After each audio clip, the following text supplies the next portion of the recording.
Bonjour, je suis Aurélie, votre professeure de mathématiques sur DigiSchool. Aujourd'hui, nous allons voir la deuxième partie de l'exercice sur les fonctions linéaires et comment trouver un coefficient dans une fonction linéaire.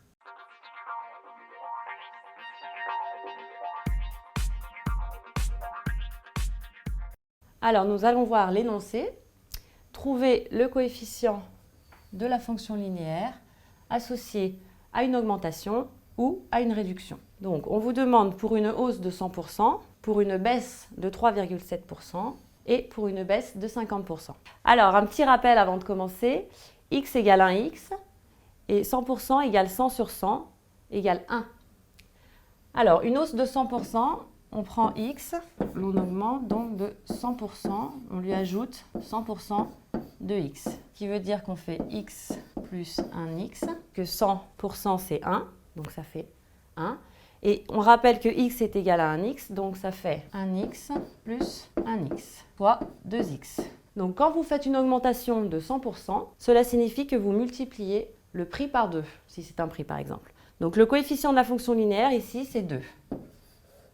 On peut l'écrire aussi sous la forme, on écrit donc fx égale 2x. Alors, augmenter de 100%, c'est multiplier par 2. On va prendre un exemple. Par exemple, un produit qui coûte 20 €, on l'augmente de 100%, ça veut dire qu'on le multiplie par 2. Donc, on va faire 20 fois 2, soit 40 €. Alors, ici, on vous demande une baisse de 3,7%. Donc, un petit rappel, x est égal à 1x. 3,7%, c'est 3,7 sur 100. C'est égal à 0,037. Alors, si on baisse de 3,7%, ça veut dire qu'on prend x et on lui enlève 3,7% de x. X, on a dit que c'était égal à 1x. 3,7%, on a dit que c'était 0,037. Donc, on va faire 1x moins 0,037x. Donc, on a 0, ça fait 0,963x. Donc, quand vous baissez un prix de 3,7%, vous le multipliez par 0,963. Donc, le coefficient de la droite de la fonction, c'est 0,963. On peut aussi écrire f de x égale 0,963x. Baisser le prix de 3,7%, c'est le multiplier par 0,963. On va prendre un exemple avec 20 €. Donc, on a pris 20 €, on veut le baisser de 3,7%, on va le multiplier par 0,963.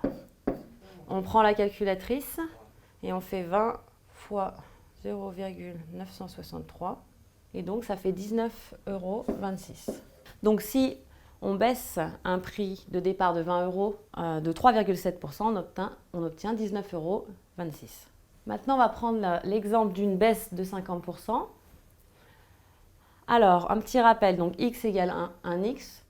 50%, c'est 50 sur 100, c'est aussi 0,5. Donc, baisser le prix de 50%, on fait x moins 50% de x. Donc, ça fait 1x moins 0,5x. Donc, x, on a dit que c'était 1x. 50%, on a dit que c'était 0,5. Ce qui nous donne 0,5x. Donc, quand vous faites une baisse de 50%, vous multipliez par 0,5. Donc, le coefficient de la fonction, c'est 0,5. On peut aussi écrire f de x égale 0,5x. Si on prend donc, un exemple, donc un produit qui coûte 20 €, qu'on veut le baisser de 50%, on va le multiplier par 0,5. Et on obtient donc 10 €. Donc, baisser le prix de 50%, c'est le multiplier par 0,5. J'espère que cet exercice vous aura été utile et vous aura permis de comprendre comment on trouve un coefficient dans une fonction. Je vous dis à bientôt sur DigiSchool.